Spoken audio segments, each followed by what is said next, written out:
Bueno, hoy la charla que vengo a presentar tiene que ver con acelerar el desarrollo de software con agentes. Así que dentro de la charla voy a ir echando un poco también de modelos razonadores con las preguntas que habían hecho. Algunas son medio parte de la charla, así que las mecho.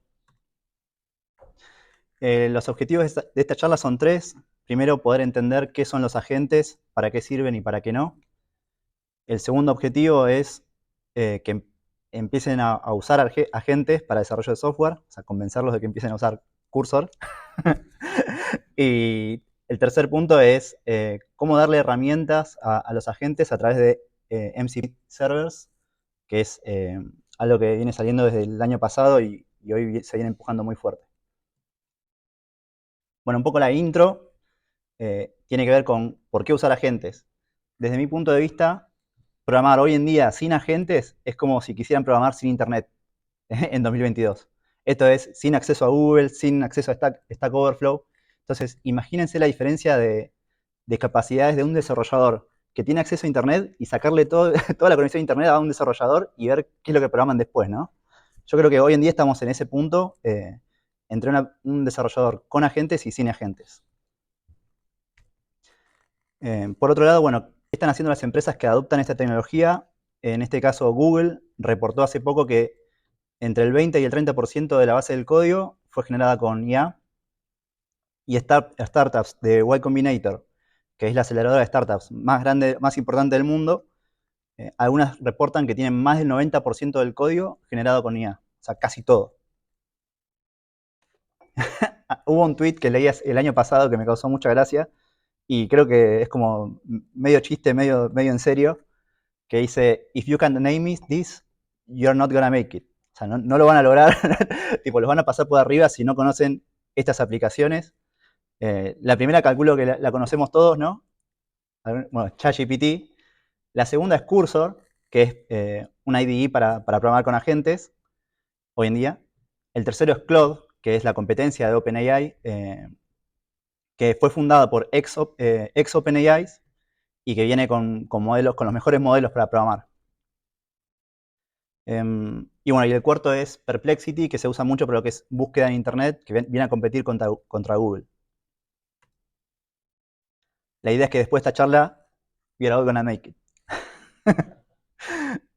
Porque ya van a conocer las cuatro. Entonces, para empezar la charla, en esta parte un poco más técnica, tiene que ver con agentes. Y primero es contarles cuál es la definición. Una definición rápida es que los agentes son modelos de lenguaje usando herramientas en un loop. Es decir, hay una persona que le hace un pedido a un modelo de lenguaje y este modelo de lenguaje tiene acceso a herramientas, muchas o pocas, las que sea, y decide en ese mismo momento si usarla o no, realiza una acción, de esa acción recibe un feedback para ver si el resultado fue el que esperaba o no, y luego el modelo de lenguaje se vuelve a llamar con todo ese contexto nuevo del feedback y decide si usar otra herramienta, que puede ser la misma u otra, y si terminó con cumplir la tarea que se le fue dada. Entonces ahí reporta de nuevo al usuario. Entonces, un ejemplo concreto que hoy en día se usa mucho, y si no lo conocían, bueno, pueden empezar a usar ChatGPT pago, si no Perplexity es gratis, que es la herramienta de Deep Research. Originalmente fue eh, distribuido por Google y después rápidamente otras empresas empezaron a copiar este caso de uso, que tiene que ver con un agente que tiene un modelo de lenguaje donde el entorno es la web. Las herramientas en este caso son llamadas funciones, que en este caso tenemos dos, buscar en la web y leer una página. Y es muy importante también para la gente tener un system prompt. En este caso, bueno, es lo típico, you are a search assistant, bla, bla, bla. Ya con esos tres componentes, que son los principales en un agente, ya empieza a trabajar. Entonces, en este caso les di un ejemplo de esta misma charla. Lo puse a Deep Research a investigar sobre Cursor y MCP servers. Entonces, lo que hace ahí es, a partir de mi pedido en lenguaje natural, decide llamar a la herramienta de Search Web con las keywords que va a buscar. Después le regresan los resultados y decide leer una por una en el orden que haya decidido. Lo que tiene de interesante esto es que en el momento de que, después de haber leído, puede decidir que con lo que aprendió, o sea, con lo que leyó, puede hacer una búsqueda más refinada y más específica para continuar con la investigación. Entonces, creo que esta capacidad de los agentes es la que lo diferencia de otros tipos de procesos, que es que el número de pasos que va a tomar no se sabe con antelación.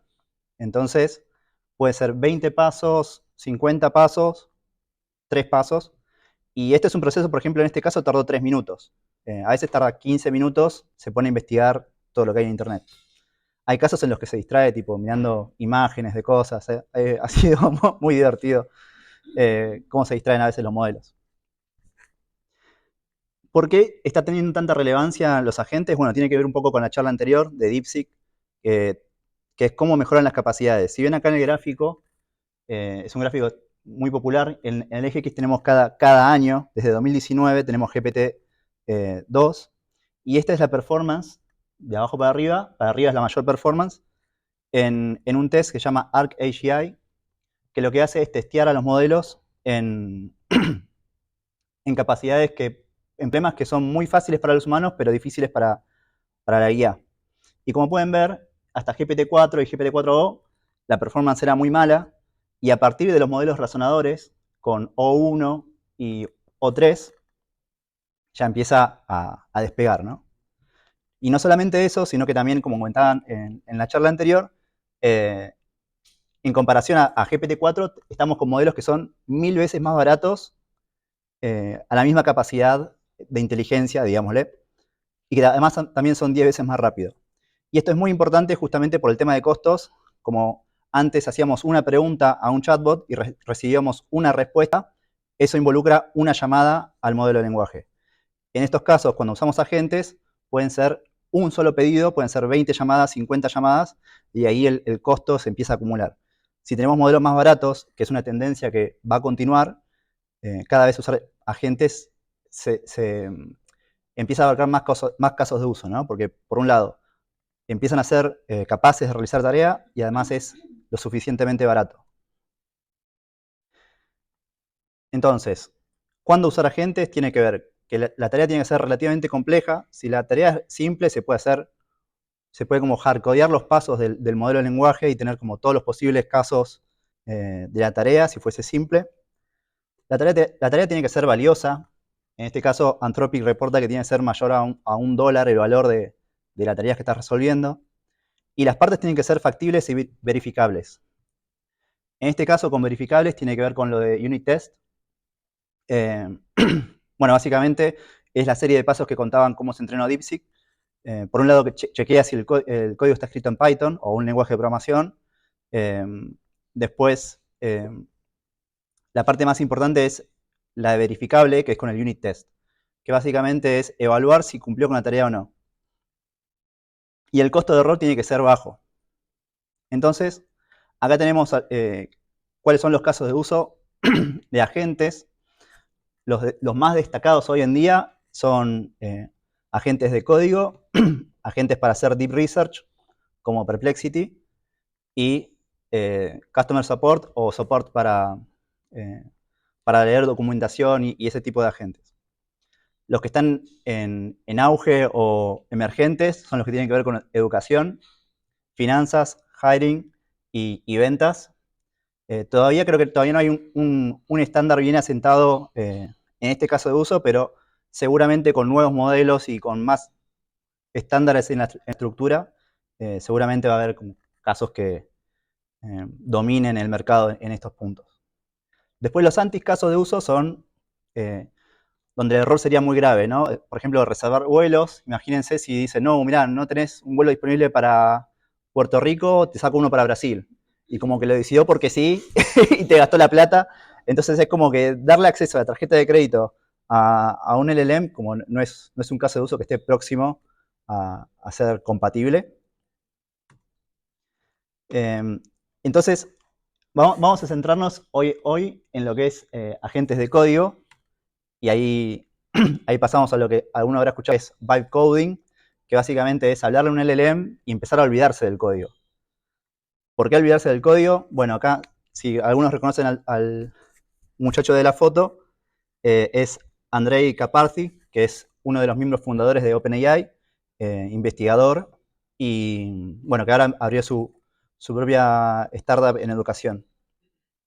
Y una de las cosas que dijo es que el nuevo programa de lenguaje de programación es el inglés, ¿no? El que está más en auge, justamente por esto, porque ahora llegamos a un nivel de abstracción en el que podemos simplemente decir lo que queremos y que se materialice en software. Y esto viene porque programar es un excelente caso de uso para agentes. Crear una app o una feature es una tarea compleja, que es uno de los puntos que decíamos. Tener software funcional es súper valioso. Es factible porque justamente las empresas que están entrenando los modelos están usando la programación o el código específicamente como caso de uso para entrenar los modelos, y es verificable por los unit tests, es la naturaleza misma del software, ¿no? Y el costo de error es bajo siempre y cuando el entorno sea de desarrollo. Entonces, cometer un error en el código es simplemente debuguearlo y corregirlo antes de llevarlo a producción. No es que en producción se va a estar cambiando todo el tiempo el código. Entonces, como tenemos cumplimos con estos 4 puntos, programación y escribir código es excelente. ¿Sí? No, por ahí al final y después. Dale. Entonces viene la evolución del desarrollo de software, viene más o menos así, 2022, salió ChatGPT a fines de 2022, acá es lo que se dice como normie coding, que es como codeábamos antes. Después empezaron a salir los copilots, principalmente con autocomplete y ahora más bien con interfaz de chat. Y hoy en día tenemos a los agentes. La principal diferencia entre un copilot normal, o como vienen siendo, con los agentes, es que cuando nosotros hacemos un pedido, el agente empieza a tener herramientas para debuguear, para, para darse cuenta de cuál fue el error que cometió y para empezar a traquear los pasos, ¿no? Empezar a probar fixes y resolverlo finalmente sin necesidad de intervención humana. Entonces se empieza a hacer ahí, acumular los llamados a los LLMs. Para mí hoy en día el rey es Cursor, por lejos, más que nada por el equipo que tiene una velocidad de desarrollo rapidísima, y con una visión como muy clara de automatizar el desarrollo de software. Las alternativas son un montón. Hoy mencionaron una que es Cloud Code, salió hace muy poco. El principal contrincante hoy en día es Windsurf.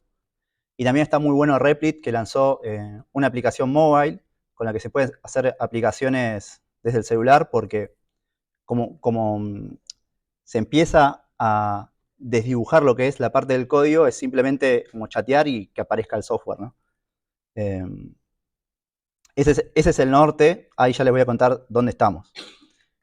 Otras alternativas, bueno, se mencionan también Bolt New, por ejemplo. Está Devin, que Devin tenía la promesa de automatizar el software, pero como que viene flaqueando y hoy en día es mucho mejor Cloud Code, por ejemplo.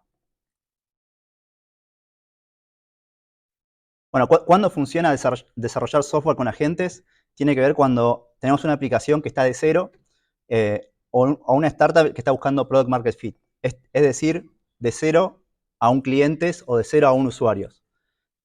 Hay un montón de casos en internet de influencers que no sabían programar y empezaron a crear aplicaciones, a crear juegos y distribuirlos en internet. Uno de los grandes problemas es que cuando empezaron a hacer esto, empezó a haber brecha de seguridad. Por ejemplo, hay un influencer que publicó un juego de aviones y le inyectaron código porque era en JavaScript y HTML, y le inyectaron código, le empezaron a meter al juego de aviones ovnis que, que secuestraban a los aviones, y fue todo con código inyectado, todo porque la persona nunca había hecho un juego antes, ¿no? Entonces, y tampoco, tampoco había tenido tipo un juego concurrente, multiplayer, que además empezó a tener muy baja calidad en cuanto a performance. Esto tiene que ver con la poca escalabilidad. Ya al superar los miles de usuarios concurrentes, tuvo que hacer cambios de performance para que funcione para todos al mismo tiempo. Y lo que le terminó pasando es que a medida que iba mejorando o aumentando las features en el producto, los LLMs empiezan a perder contexto y es más difícil implementar cambios. Bueno, acá hay otro ejemplo de bytecoding, que es alguien que no sabe programar, hace un juego desde cero. Y por último, quería contarles muy rápidamente lo que son MCP servers, que es lo último que tiene Cursor implementado y Windsurf. Esto es un estándar implementado por Anthropic para estandarizar el uso de herramientas de la IA. Los Model Context Protocols es un protocolo que permite a los LLMs tener acceso estandarizado a sistemas externos y otras fuentes de datos. Imagínense la herramienta de llamado de búsqueda. Cada empresa estaba desarrollando su propio buscador dentro de LLMs y Anthropic vino con un estándar y empezó a publicar Model Context Protocols. Por ejemplo, hoy en día hay repositorios de varios MCP servers para usar cientos de herramientas implementadas. Acá una slide robada de Anthropic. como distintos clientes, por ejemplo, Cursor podría implementar un MCP server y Windsurf, que es la competencia, usarlo también porque es un estándar que está publicado, ¿no? Los MCP servers además pueden llamar a otros MCP servers para hacer unidades de funciones más complejas que solamente un solo llamado a LLMs. A mí me costó un poco entenderlo hasta que vi la implementación directa, que tiene que ver, no sé si se lee bien, pero básicamente la implementación define una estructura específica que tiene que ver con el nombre de la herramienta, la descripción. La descripción termina siendo un prompt adentro de lo que es el LLM, que es explicarle para qué sirve la herramienta. Y un esquema para el input. Es muy similar a lo que es una API. Imagínenlo como una API para LLMs. Y ahí termina lo que es la explicación de MCP servers. En conclusiones son, no desarrollen agentes para todo lo que se les cruce, porque tiene casos de uso muy específicos. Usen Cursor y usen MCPs. Muchas gracias.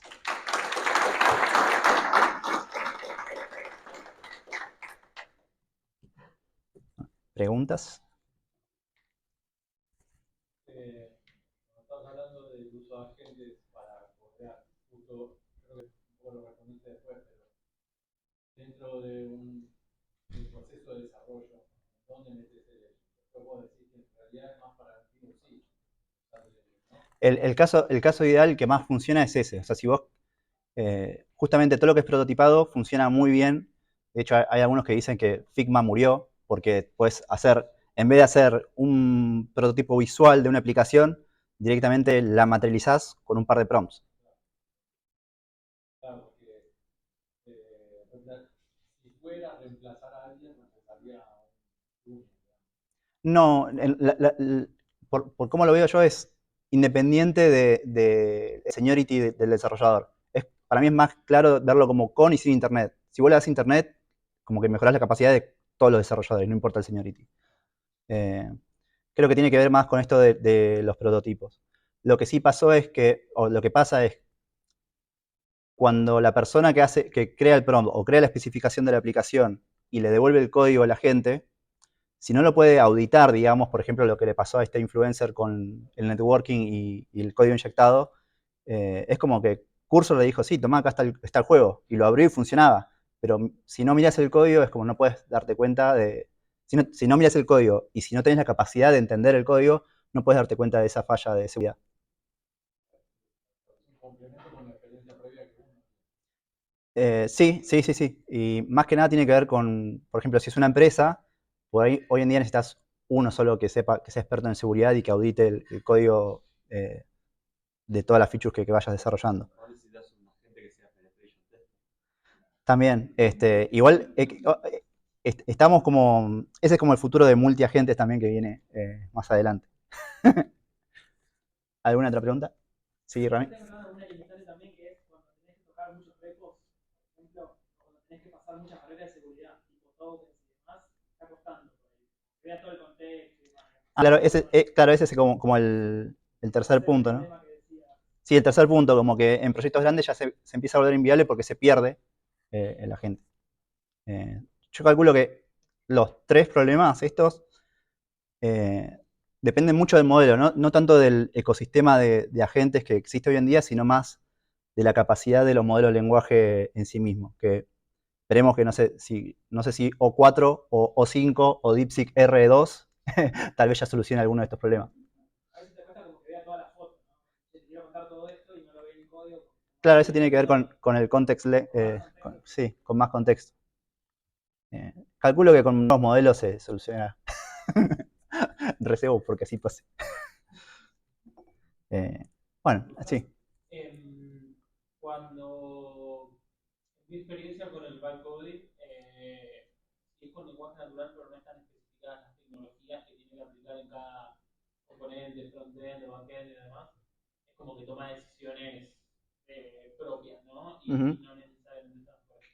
¿Te cruzaste con algún sitio, herramienta o tool donde hayas visto prompts optimizados para este tipo de agentes, donde como que te marcan la pauta de... Sí, hay dos opciones. Una opción es descargar templates. Eso más que nada se busca, digamos, encontrar uno que te guste.